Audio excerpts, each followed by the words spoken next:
ଆପଣଙ୍କ ଦିନ କିପରି କଟିଲା? ଏହାକୁ ଆମେ ଇଂଲିଶରେ କହିବା how was your day spent? How was your day spent? ମୋ ଦିନଟି ଭଲରେ କଟିଲା। My day was well spent. My day was well spent. ଅନ୍ଧାର ହୋଇଗଲାଣି। ଏହାକୁ ଆମେ ଇଂଲିଶରେ କହିବା it's getting dark. It's getting dark. ଚାଲ ଶୀଘ୍ର ଘରକୁ ଯିବା। ଏହାକୁ ଆମେ ଇଂଲିଶରେ କହିବା ଲେଟ୍ସ ଗୋ ହୋମ୍ ସୁନ୍।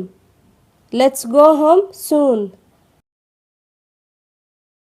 ଯଥା ଶୀଘ୍ର।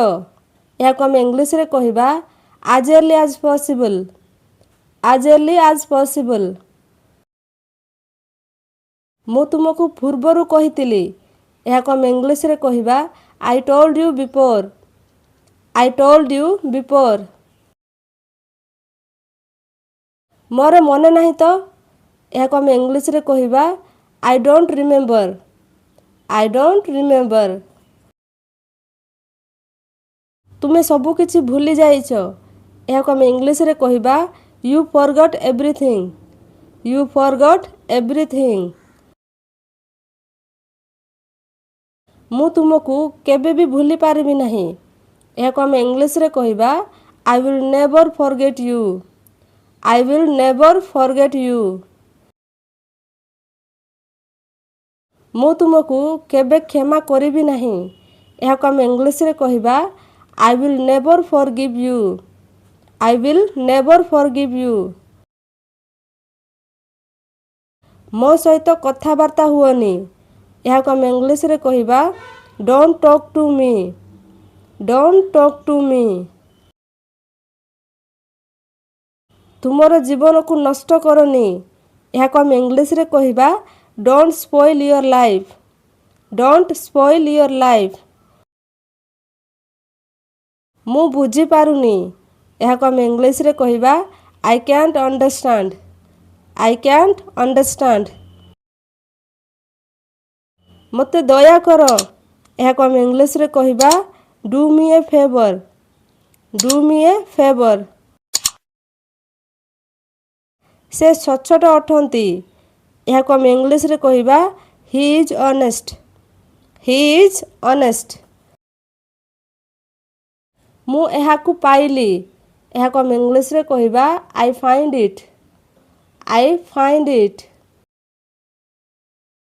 ମୁଁ ତୁମକୁ ପଠାଇବି। ଏହାକୁ ଆମେ ଇଂଲିଶରେ କହିବା I will send you। I will send you। ଏହା ତୁମର କି? ଏହାକୁ ଆମେ ଇଂଲିଶରେ କହିବା Is it yours? Is it yours? ନା ଏହା ମୋର ନୁହେଁ। ଏହାକୁ ଆମେ ଇଂଲିଶରେ କହିବା No, it's not mine। No, it's not mine। ରାଗ ନାହିଁ। ଏହାକୁ ଆମେ ଇଂଲିଶରେ କହିବା Don't angry। Don't angry। ନିଜକୁ ନିୟନ୍ତ୍ରଣ କର। ଏହାକୁ ଆମେ ଇଂଲିଶରେ କହିବା Control yourself। Control yourself। ମୁଁ ତୁମ କଥାରେ ରାଜି। ଏହାକୁ ଆମେ ଇଂଲିଶରେ କହିବା I agree with you। I agree with you।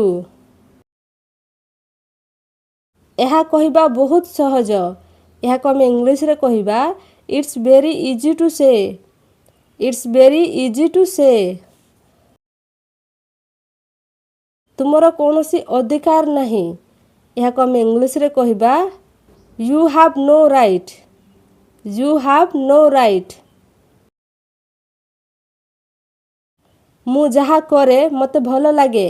ଏହାକୁ ଆମେ ଇଂଲିଶରେ କହିବା I like what I do। I like what I do। ମୁଁ ତାଙ୍କ ବିଷୟରେ ଚିନ୍ତା କରେ ନାହିଁ।